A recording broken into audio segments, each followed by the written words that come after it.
அட்டமலையில் புதிய தலைமுறை குழு சென்றபோது அங்கு வீடுகள் இருந்ததற்கான தடங்களே தெரியவில்லை. இணைப்பு குழாய்கள் செல்வதை வைத்தும் வீட்டு கூரைகள் தெரிவதை வைத்துமே அங்கு வீடுகள் இருந்தது தெரிய வருகிறது. இந்த இடத்திற்கு கீழே 20 அடியில் தேடும் பணிகள் நடக்கின்றன. அதாவது 20 அடிக்கு கீழே வீடோ வேறு கட்டிடங்களோ இருக்கும் அறிகுறிகள் தெரிவதால் அங்கு தேடுதல் பணிகள் நடக்கின்றன. கொஞ்சம் ஆளுகள் மாற்றி இருக்கு. ஒரு நாளுக்கு முன்னாடி அவர் கொஞ்சம் அப்படி ரிலேட்டிவ் ஃபேமிலியிലേക്ക് மாறி இருந்தது. மாறாதிருந்தது கொஞ்சம் ஆளுகள் போயிருக்கு. பேரிடர் மீட்புக் குழு மாநில குழுக்களுடன் தன்னார்வலர்களும் பெருமளவில் மீட்பு பணிகளில் கரம் கொடுக்கிறார்கள். நிறைய இடங்கள்ல கட் ஆஃப் ஆயிருக்கும். நீங்க ஃபர்ஸ்ட் பாயிண்ட் கட் ஆஃப் ஆனதை கம்ப்ளீட் பண்ணாதான் அடுத்த பாயிண்ட்டுக்கே போய் அங்க என்னென்ன கண்டுபிடிக்க முடியும். பட் ஃபார்ச்சுனேட்லி நமக்கு இப்போ ஹெலிகாப்டர்ஸ் அந்த மாதிரி வசதி இருக்குது. இருந்தாலுமே சார் அதுலலாம் நீங்க பெரிய அளவில் எவால்வேட் பண்றக்கோ உள்ள இறங்குறக்கோ முடியாது.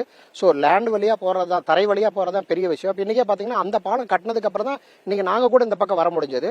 ஸோ லேண்ட்ஸ்லைட்ல அது ஒரு பெரிய சவால். ஒரு 10-15 இடங்கள்ல கட் ஆஃப் ஆயிருக்கும். ஆனா நம்ம ஒரே நேரத்தில் அந்த 10 இடத்துக்கு போக முடியாது.